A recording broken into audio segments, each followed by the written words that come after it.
ಶ್ರೀ ಪರಮಾತ್ಮನೇ ನಮಃ. ಶ್ರೀಮದ್ಭಗವದ್ಗೀತಾ ಅಥ ತ್ರಯೋದಶೋऽಧ್ಯಾಯಃ. ಕ್ಷೇತ್ರಕ್ಷೇತ್ರಜ್ಞವಿಭಾಗಯೋಗಃ.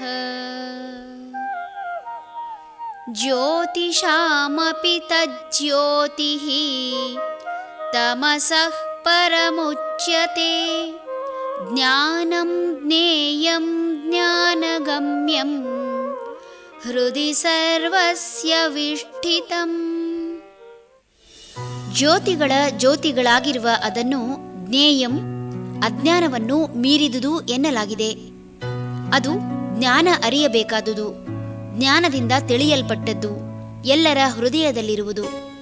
ವಿದ್ಯುತ್ ಕಿರಣದಂತೆ ಮಿನುಗುತ್ತಾ ಹೃದಯ ಭಾಗದ ಸ್ವಲ್ಪ ಕೆಳಗೆ ಅನಾಹತ ಚಕ್ರದಲ್ಲಿ ವಿರಾಜಮಾನವಾಗಿರುವ ಈ ಶಕ್ತಿಯ ಬಗ್ಗೆ ತಿಳಿಯಬೇಕಾಗಿರುವುದು. ಆಕಾಶದಲ್ಲಿ ಮಿನುಗುವ ಸೂರ್ಯ ಚಂದ್ರರಂತೆ ಸದಾ ಹೃದಯಾಕಾಶದಲ್ಲಿ ಮಿನುಗುವ ಇದೇ ಶಕ್ತಿಯಿಂದಲೇ ಎಲ್ಲವೂ ನಡೆಯುವುದು. ಶಕ್ತಿ ಅಥವಾ ಬೆಳಕೇ ಜ್ಞಾನ. ಕತ್ತಲು ಅಥವಾ ತಮಸ್ ಅನ್ನು ಅಜ್ಞಾನ ಎನ್ನಲಾಗುತ್ತದೆ. ಯಾವುದೇ ಜೀವಿ ತಮ್ಮ ಜನ್ಮ ಜನ್ಮಾಂತರದಲ್ಲಿ ಪಡೆದ ಜ್ಞಾನ ಇದೇ ಹೃದಯಾಕಾಶದಲ್ಲಿ ದಾಖಲಾಗಿರುತ್ತದೆ ಎನ್ನಲಾಗಿದೆ. ಕತ್ತಲಿನಿಂದ ಆವರಿಸಿದ ವಸ್ತು ಅಥವಾ ಪ್ರದೇಶ ಬೆಳಕಿನ ಕಾರಣದಿಂದ ಗೋಚರಿಸುವಂತೆ ಈ ಹೃದಯಾಕಾಶದಲ್ಲಿರುವ ಬೆಳಕಿನಿಂದ ಜನ್ಮ ಜನ್ಮಾಂತರಗಳ ಅನುಭವ ಮತ್ತು ಜ್ಞಾನ ಪ್ರಕಾಶಿಸುತ್ತದೆ. ಈ ಜ್ಞಾನವನ್ನು ತಿಳಿಯುವುದೇ ಮನುಷ್ಯನ ಮುಖ್ಯ ಉದ್ದೇಶ.